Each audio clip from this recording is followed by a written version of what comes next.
What's up, guys? It's Sunday, June 11th, 2023. Wanted to make a quick video for some ideas I had for next week. Let's start off looking at a couple things here. I've got a list. But before we get into that, let's take a look at market calendar, see if there's anything important coming up next week that we need to be aware of. So we've got the week of 12th, federal budget. Doubt that's going to do anything. Might be a power hour coming into the last few hours of the day. Let's see, CPI on Tuesday. That will be interesting to watch. That's before market, so what I would assume is anything that happens at the end of the day Monday, it's going to do the opposite in the morning, so keep an eye on that. Then we have PPI on Wednesday, which may or may not move the market. Thursday, jobs, another excuse to move the market. Nothing really crazy. We do have Juneteenth coming up the following Monday, and typically into a holiday they're going to just float it up as people take Friday off, so it might not even trade on Friday. Let's close any swing positions by Thursday morning, and we'll see how that goes, unless they're like small lottos or something. So let's keep that in mind. As far as the following week, looks like nothing really. So anyway, let's get into this here. First thing I want to start with, when you go to tradingview.com, the first thing you see is the S&P 500, the NASDAQ, and the volatility index. So you look at S&P, we are green on the year. NASDAQ is green on the year with new highs, and volatility index is,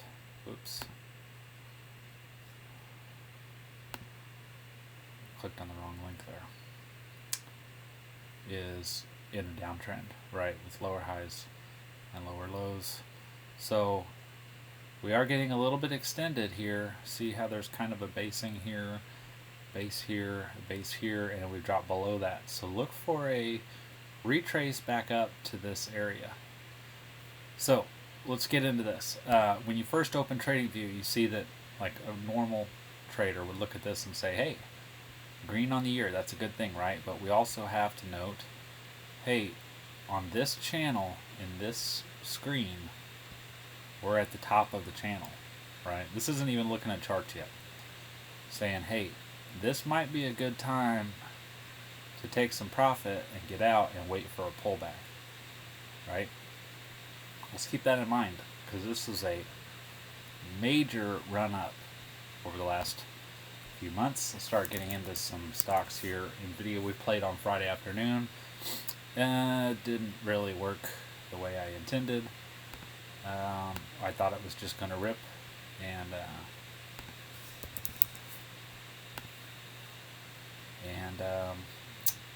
we did break out of this wedge, but pulled back to it. So we'll see kind of what happens here. Just as far as a trade recap real quick, let's take a look at some numbers, because we added some numbers during pre-market to figure out where it was going, right? I said 395 with the possibility of 408.50, which would have been a stretch, but we could have gotten a nice squeeze higher to at least 400 area, breaking this trend line. So let me make my screen a little bigger and easier to read here. Take all this junk off, and you can see we had a downward trend line that we broke in pre-market and kind of played around with it and bounced, and then it just took off, right? So that was why we played that one. And if you look at 395, has been on our level since earnings, because that was a major, like absolute stupid move, right, to 395. Anytime they get over 395, they sell off. But anytime they get under 395, they typically migrate back to that. So the idea was to get above 395 and hopefully squeeze on this channel breakout, but we didn't. We got to 395 and they got rejected. Came back and retested it. Interestingly, our numbers from pre-market worked pretty good. We got this 380, I think I said 387.92, which we did have some support here, and then 386.50 area, which actually our number would have been this pre-market base would have actually been, I was going off the top of it, but actually looks like the bottom was the support. So you can keep a line at 386. Let's go ahead and adjust this, make it an even number. So if you look at 386, how it was support during after hours yesterday, and it was also support here, support here, support here, right? Support here. So when we came into it really fast, which was also a retest of this trend line, we got a nice move up, and I missed that one. I wasn't watching it at that time. But then we got back to 386 again, and they shoved it up. So what would be interesting is to open up down here on Monday or Tuesday, sometime next week. Let's keep this on our chart, because opening under, like above 380 but under 384, you could get a nice squeeze back up to 386. So we'll keep NVIDIA long on our idea for now, but at the same time we have to remember you could also pick out a short if you get above 395, and you could play that down to 386 area like we could have done here, but I was bullish on Friday, so I didn't want to take any puts. Let's look at UPST again, because I keep screaming about that one, and we were want to look at, here's what I was looking at. If we can, and we got it, we just weren't, I just didn't take profit on a Friday, and I don't know why I didn't.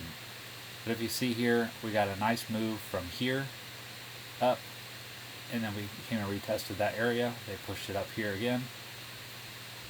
They didn't even get to it in pre-market without bouncing, but down here they got into this area and they shoved it back up, right? So you know there's an institutional buyer somewhere around this 3175 area, 3190 area, that is pushing it back up. They think it's on sale when it's below $33. They're buying it, which to us means if they think 33 is on sale, then they know it's going to 40, right? And that is the idea. So if you're looking at a 1 minute chart on Friday morning, what happened was we were kind of looking at this. Imagine, I don't know how to do the replay feature on this. It'd be nice to know. Someday I'll learn that. But here's what we had first. We had a pullback into our number here, and we started to bounce. And I said, hey, okay, let's keep this one on watch. We were still swinging calls anyway, but we'll keep this one on watch for a bounce. Well, they got below that, and they pulled back down here. But then they started to bounce away, and when they completely took this out, the pre-market high, it was like, okay, game on. They've just bought the dip, and they're going to go higher, right? And so they did, and they struggled a little bit with this prior high, but they did get above it. And to me, that's important that they got above that. So we should have probably made a stop loss here for Friday lottos and just got out, but whatever. Anyway, so I kind of added a line at 3140, but oops.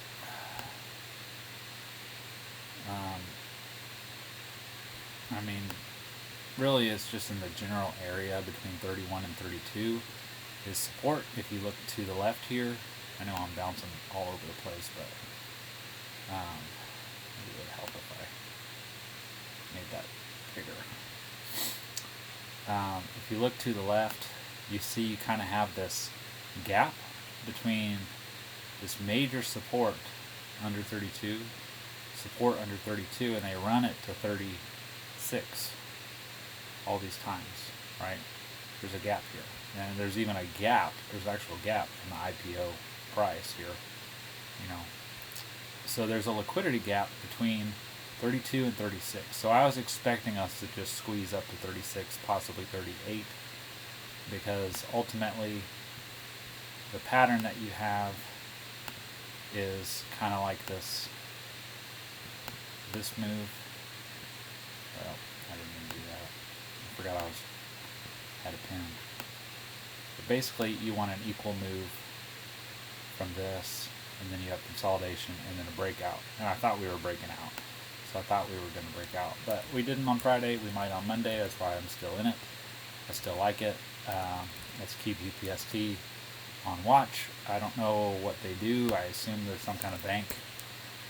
So let's take a look at bank stocks. And if you see, it might have struggled because if you look at where we closed here,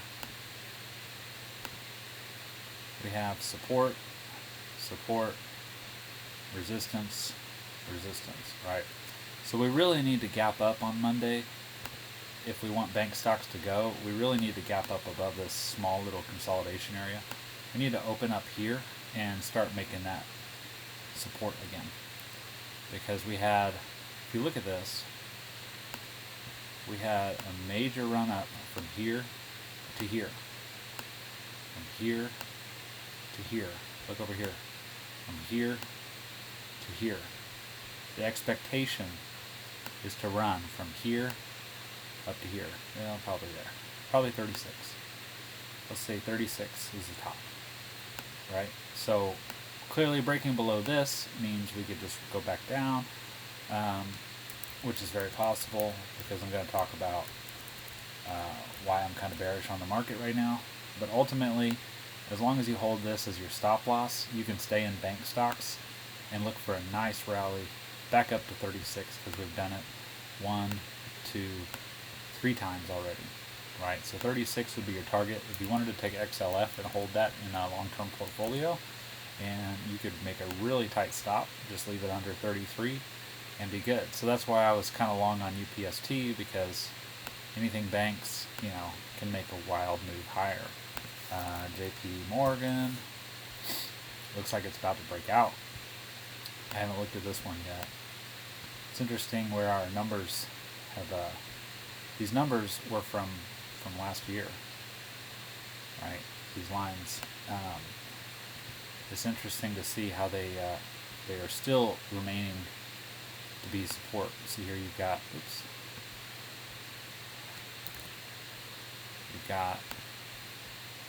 a buyer from here to here, a buyer from here to here, from here to here, from here to here. So, you know, if we can break out of this consolidation area, then we have to start looking left and say, okay, you have a guy right here. So breaking out from here would get us up to here, right? 160 area. So banks surprisingly are looking bullish right now. And UPST is like 40% short. That's why I'm in that one, because somebody posted a short report and they said we're like 40% short, which would be huge if they got trapped in a short squeeze. So keep banks on watch. Now, interestingly, banks can hold up SPY because they make up a lot of SPY, JP Morgan and Bank of America, but they also go up when stocks go down, because it's money fleeing from stocks going into the banks for safe holding, right? It'll be interesting to see what happens if JP Morgan gets rejected and we start putting in some kind of like head and shoulders pattern type thing. I don't know if that'd really be a head and shoulders, but it would be interesting if that started to fall over. That would definitely pull SPY over. But ultimately breaking out would be bullish for banks. So let's go ahead and take a look at S&P. Start with the clean chart first. Here's what we're dealing with. So we had this consolidation flaggish pattern, right? We broke out above it, we've consolidated, and we started to move higher. I told you before about this green topping candle that likely it's going to refill, and so we could see a nice squeeze up there. And if you would look to to your right, they did. They've completed that move now. So I grabbed 428 puts at the end of the day, because if you also look left, you will see you have a large move from here to here, large move from here to here, large move from here to here. So let's put a line down here, because they've gotten to that multiple times. 41.25 in SPX. What that would create is a failure to launch and then a move down, right? But they would at least stop right here, 41.25. So there is a seller. That makes sense. So there's a seller from here to here, from here to here, here to here, here to here. There is an institutional seller from here to 41.25. That's extremely important to know and to pay attention, because you cannot be bullish. Unless we open up here above this seller, you cannot be bullish on SPY right now. So the expectation is to come back, retest this line. We're likely going to break it, get through there, and come all the way down to 41.25, when everybody will think the world is ending. Everybody's going to try to buy this dip here, and they're going to get faked out. It's a liquidity move to try to get more participation in the market. But keep that in mind. 4,300 to 41.25 is our expectation. Yeah, so with that, go over to SPY with all my millions of lines on it, and say, and here's the thing, we can still get another move higher, because we came up short of 432.70, which was kind of like my line in the sand, which is S&P 4332, which they did come up short of this earlier. So, we'll see. But this is like one of the most liquid spots, S&P 4332. For some reason, that's one of the most liquid spots in the market right now. So I took puts, but we could actually come back up and tag that and then get rejected. So we'll see. I posted on Friday morning. I said we need to be thinking about a failed breakout, because even though this is a flag pattern, a failed breakout is always stronger than the initial breakout.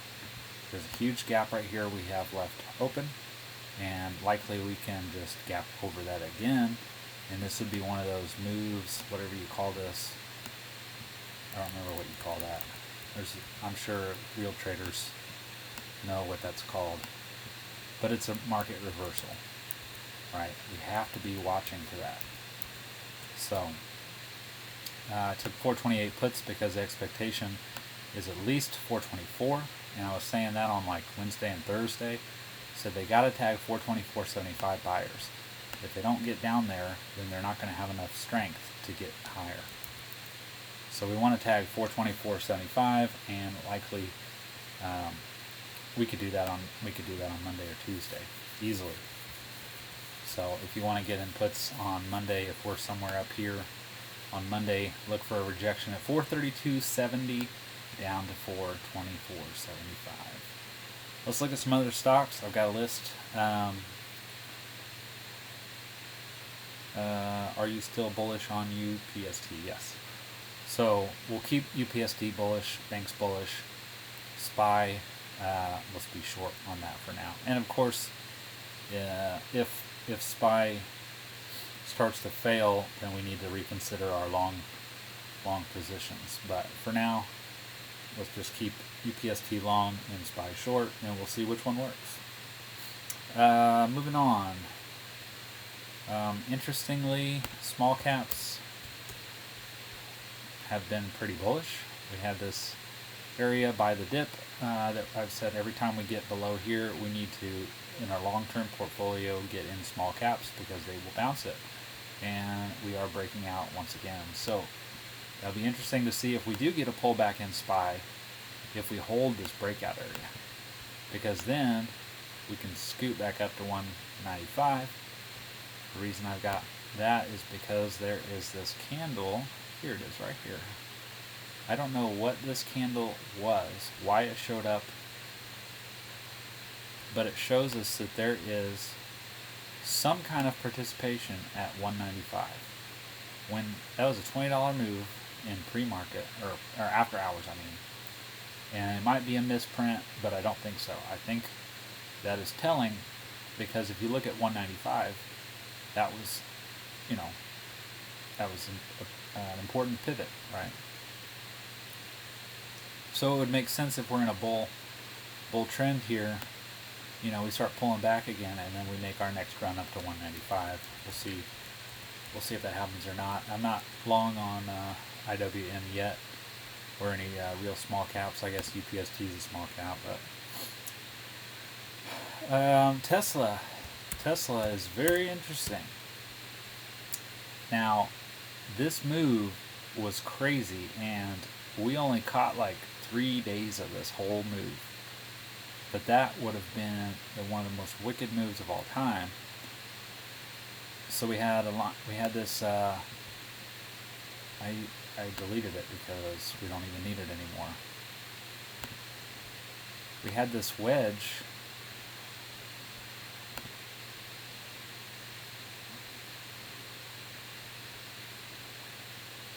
that was like,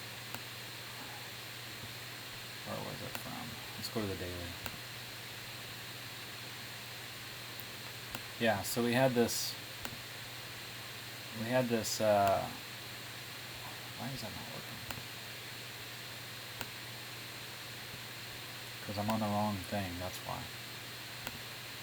Trend line. So we had this like wedge looking pattern, right? And we broke into it. And I said that would be a crazy move if we break into it, because actually it was down here. If we break back into a pattern, that's extremely bullish. And it was. It moved, I don't know how many points that is. 178 to 250, like 60, 50.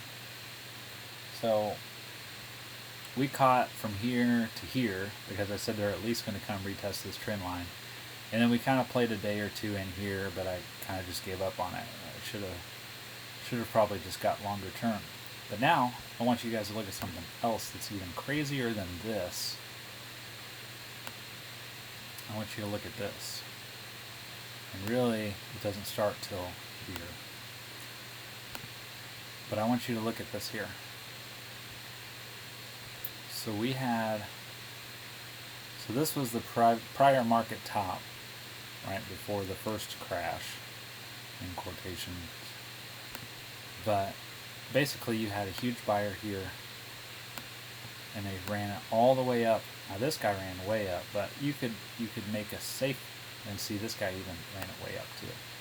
You could make a safe bet though, because here's resistance, that there's a buyer from 257 up to 313.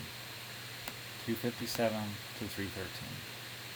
257 to 313. They're buying it, expecting it to go higher than that. So if we can get above 257, you can get 300 calls, and they could be 15 bucks into the money or higher. Because really, 400? Now, for that to happen would mean like the end of the world probably. But you could reasonably expect, if we chop here for 2 weeks and then get back above 257, we could get a squeeze to 313 very quickly. Like within a matter of 1, 2, 3, 4, 5 days. 1, 2, 3, 4 days. You'd say 1, 2, 3 days. So, you could get some huge moves getting above that. Now at the same time, you can get an equal opposite reaction if 249, 250 area continues to act as resistance. I didn't mean to do that. If you guys noticed, I don't know anything about technology yet. If 249 continues to be resistance, like probably a triple top is what it'll take, but you might get a double top, right? That might be a wicked move down if we start the next leg down of the recession. Because at the same time that we had this kind of move, we also have, you know, from here to here, from here to here, from here to here, a 204 area,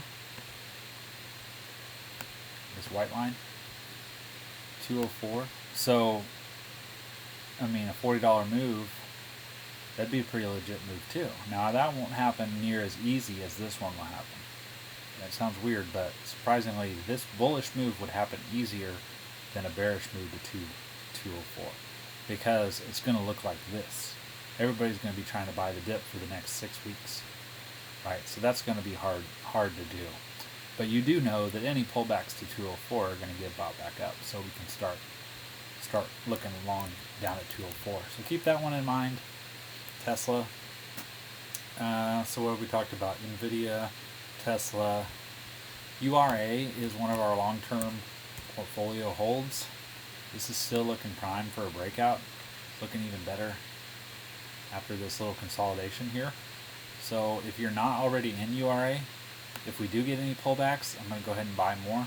But if we, especially if we break out, you know, see, you can look for a crazy rip, because if you look at the weekly, you know, uranium has been, you know, there's all kinds of room. There's all kinds of room. So 60s, 100, 133. But you could reasonably expect a move from 22 to at least the 40s, 39, 40 area quickly. You could see that one quickly. So keep adding URA, long-term portfolio. If you want to try calls, I would get a couple months out. This is a weekly chart, so you're going to want to look for an end of the year kind of thing. Keep URA on, and with that goes with gold. Whoops, I don't know what that is. GLD. So we've been playing this gold one off and on, but I think they're kind of holding some support. So changed my mind a little bit about this one. This area has been, you know, kind of prior resistance area here. We've had this line on our chart for a long time since this happened, right? So that was,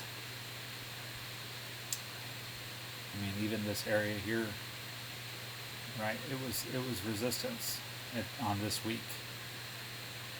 That line was resistance. So anytime they got over this, that marked the top of the market, right? So now is it marking the bottom of the market? Because it was support right here, and then it became resistance, but it was support. And this purple line, you know, is now support.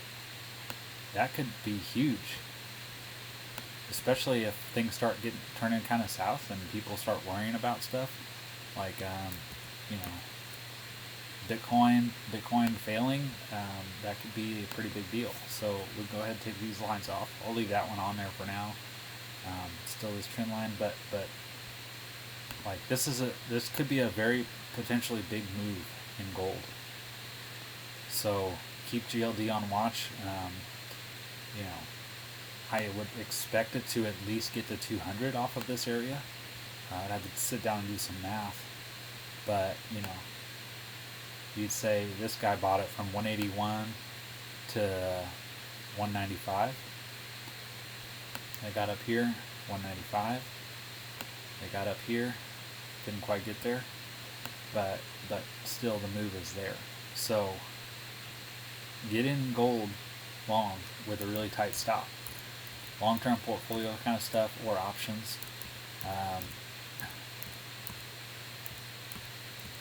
I'll probably post on, I'm erasing all my lines here that I just drew. I don't even know how to do this. Now I'm just lost. But anyway, I'll look at some option prices on Monday, but from the weekly, it looks ready to go back to 195. From the daily, pretty good pattern here. It's kind of just basing, making a wedge kind of thing. I'll just that a little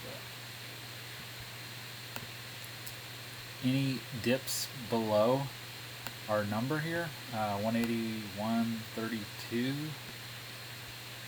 See, this is interesting. This line's been on our chart for 2 years. That's the number that they stopped at. That's pretty wild. This number, that's where they stopped at. This candle, this is where they stopped at. So any drops to 181.32 or below would be a buy, in my opinion, for another consolidation and breakout. So this is kind of a slow mover. You get like 3 big days here, but ultimately, a normal day is like 50 cents. So, you need to get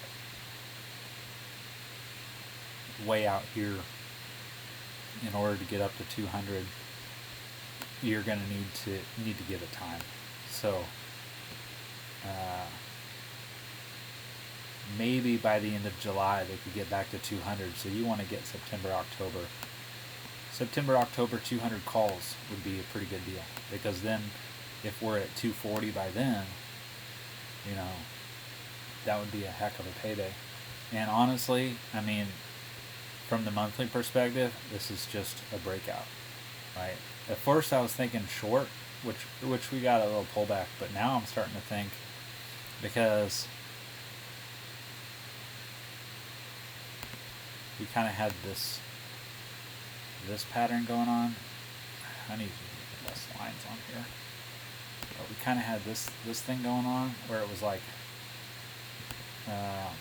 lower, equal highs but lower lows kind of thing. But now I'm starting to think, I think they're just going to hold it up here and just keep on higher. So we'll see. If that fails, then potentially we could be right about our short position. Getting below 180 could open the trap door to 140. Would be an equal opposite direction move. 180 to 240, 180 to 140. So, keep an eye on that. Gold's going to be a big mover in the short term here. So keep an eye on that. AI, I'm still in my long-term position on that one. If you look at the daily, nothing has really changed. I want to put this on here. This green cloud, every time they get into it, they buy. Now this was kind of a squeeze before earnings, but really, they're buying it, right? They're coming, even if they come down into this area, 34, which was prior resistance, it's going to be support, right? Now they did technically break it on here, so I don't know. It might not be, but I would kind of expect a bounce, down here for another leg higher. They haven't touched our target yet. They came up short. If you go to 4 hour, we had this line on here, 48, on our chart for a long time. Fact check me, go back 6 to 8 weeks ago and watch my videos, and you will see that I've had 48 on my chart forever. The fact that we came up short of it, to me, means they're going to bust through it. So, just look at the 4 hour here. It's pretty bullish in my opinion. For at minimum, a retest of 48 at some point. Because if they did the double top, whatever, that's fine. But they're not, with all of these buyers holding it up, like it's just going to start getting climactic. So just kind of like this one did. They're just eating it up, and then eventually it got climactic. This one here, they're just eating it up, and eventually it got climactic. So if this whole area, if they're just buying it up with higher lows, eventually it's going to go climactic. And if you zoom out, you can see how much potential there is. I mean, when we first started trading this, it was in like the 150 range, right? And it's at 37 bucks today. So a move to 72.70, which is where our next lines are, 60.93 and 72.70. A move to there wouldn't even mean anything, like, you know. So keep that in mind. AI. Everybody's talking about AI right now. I don't know what this stock does, ATVI, but it looks really good too. This is a monthly chart. You can see how bullish this looks. It just continues to put in higher lows. So keep this one on watch. I kind of feel like there was some news about it a few months back. I don't remember exactly what the news was. But here we are back at our number again. And as you see, we've already broken out of it. So that could potentially be a good play if we get a pullback to that number on Monday. I don't know why I have this number on here, but it's been on here for over a year at least. Let's go back and see how far back this has been on our chart.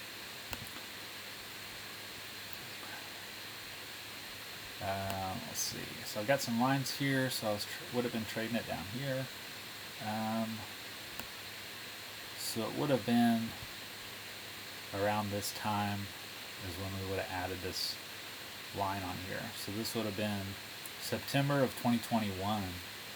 We put a major line on our chart for the highest area of liquidity, right? And of course they've been dancing around that number for years now. So look for that to be an interesting move, interesting support move. Oh, this is what I was talking about with SPY. So where you go up and you gap up and then you gap back down and you stay in that same area. This is the move that I'm looking for on SPY. Okay. But anyway, keep an eye on this one. It looks good right there for a nice breakout. If this is a Bitcoin stock or video game stock or whatever, has anything to do with Bitcoin, look for that to move next week as this stuff rebounds, because I don't think this was a valid trend line. I mean, I guess you could argue that it was, but ultimately they're buying these moving averages here. They're holding support. So look for Bitcoin to break higher. Ethereum's not doing very well today. It's still holding. It's still holding there. So that could have been an ending move.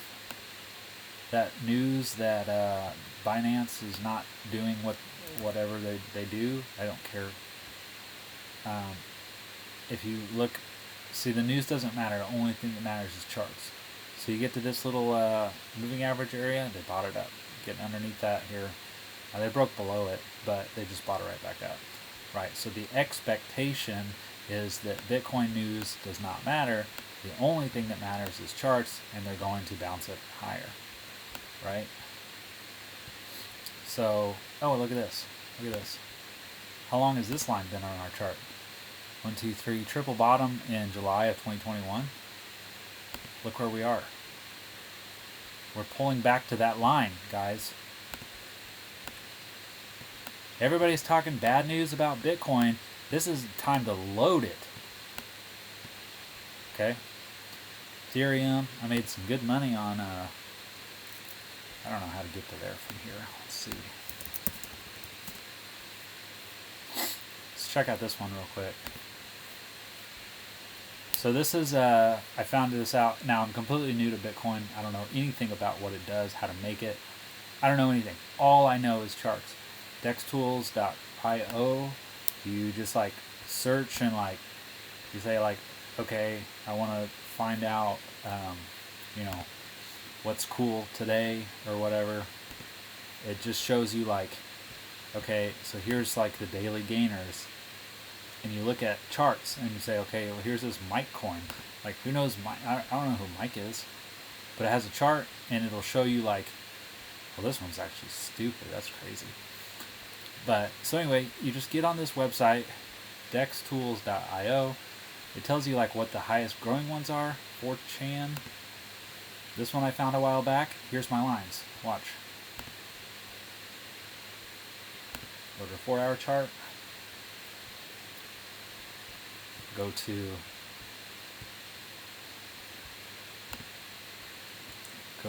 oh yeah, that's looking nice today. Go to logarithmic.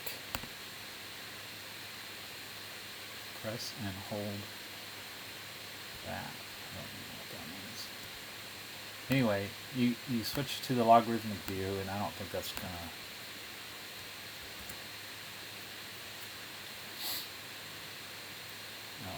Oh, there it is. Okay. So we're on the logarithmic view on this DexTools.io. We found a coin that means nothing, that has no fundamentals at all. And we look at the chart and we say, okay, this is a trading view chart. I can trade this exactly the same way I trade SPY or I trade Ethereum or whatever. You just like make lines.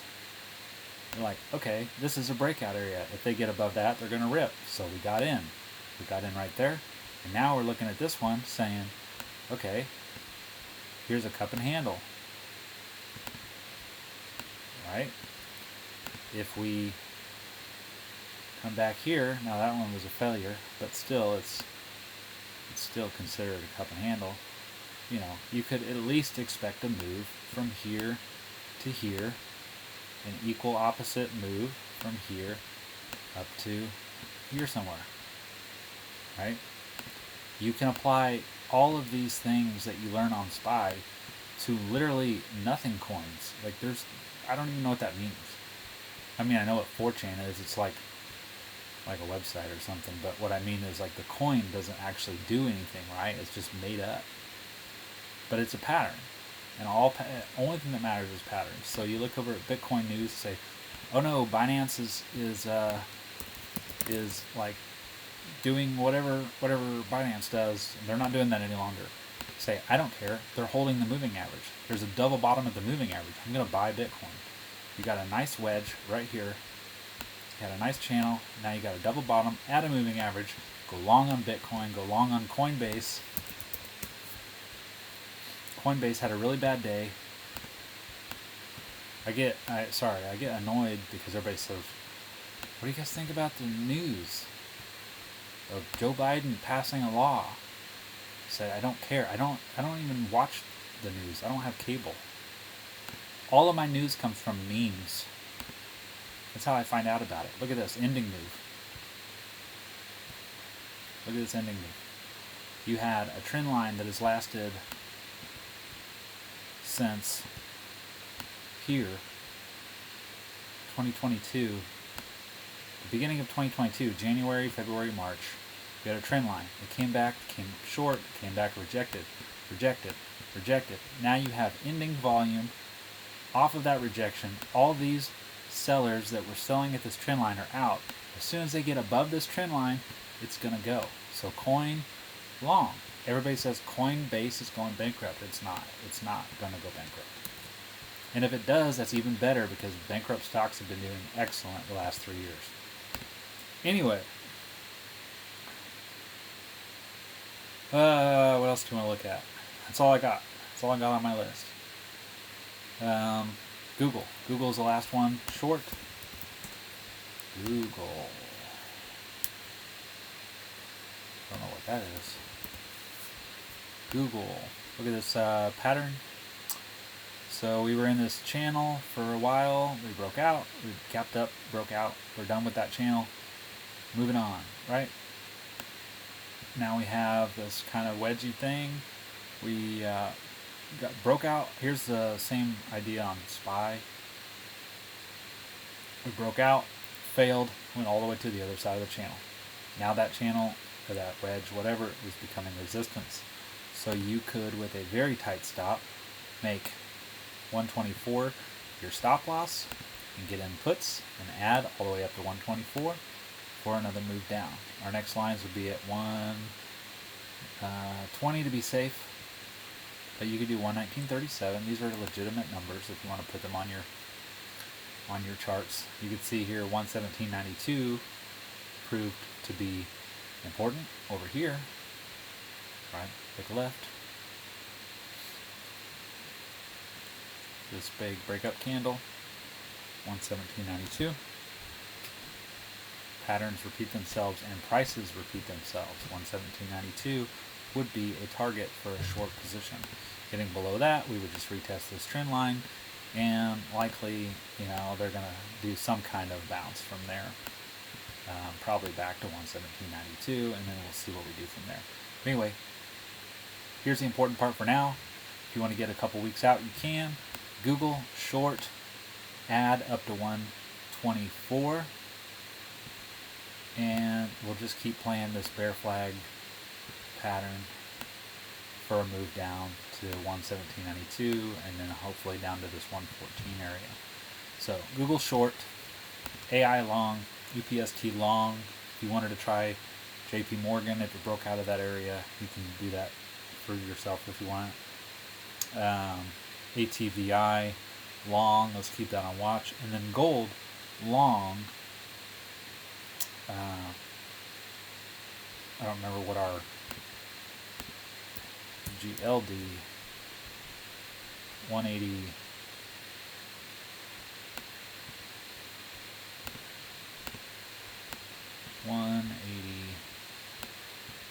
181.32. Let's go long. Okay. Anything under 181, all the way down to 180. Anything from 180, 150 to 180. Let's get in gold long and wait for a breakout. So give it a couple weeks to do that. Any questions? Just give me a holler. I appreciate you listening to me rant. Y'all have a good week. Thanks.